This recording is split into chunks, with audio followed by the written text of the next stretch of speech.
So mhuri yezimbabwe pane chiitiko chaitika kunational heroes acre hatisati takambochiona chichiitwa pese panosivigwa magamba, but zvatanga kuitika for the first time.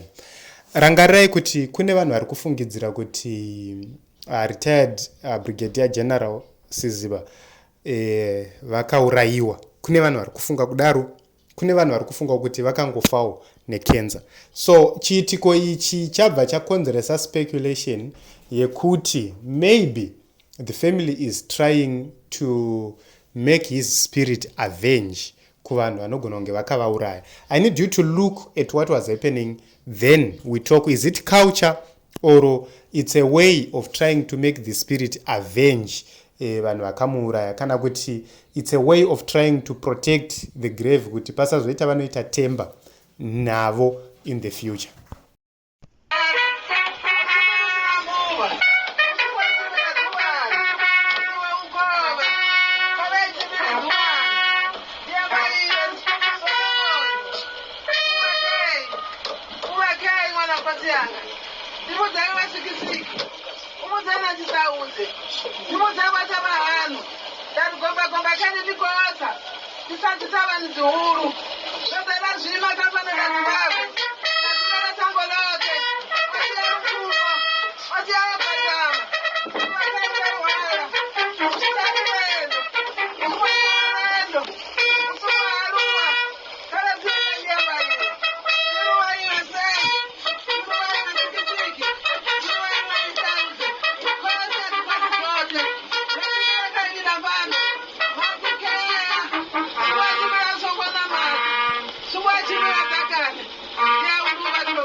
So this is what happened live pa National Heroes Acre, guys, and Vice President Chiwenga ndo vanga varipo vachiviga magamba matatu aitika avava kuvigwa kwa Brigadier General retired Siziba.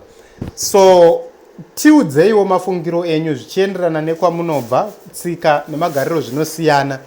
Isu kwedu kwatinobva ukaona zvaitwa maitirwa azvaitwa kazhinji panenge pachidikwa kuti munhu uyu ange achirwisa vanhu vanenge vachifungidzirwa kunzi vakamuuraya, kana kuti pange pachichengetedzwa kuti pasazowanikwa umwezve munhu anogona kuuya achivhiringidza paguva ipapo achiisawo zvekwake kana kuti achitora mufi kuti vamushandise pamabasa erima. Saka hatiziviwo kwenyu mafambisiro azvinoitwa kana kuti mafungiro amunoitawo kuti chingava chinyi changa chiitika apa. Inongori culture iri yega here kana kuti zvine zvimwe zviri kuseri? Ngatitaurei mucomment section.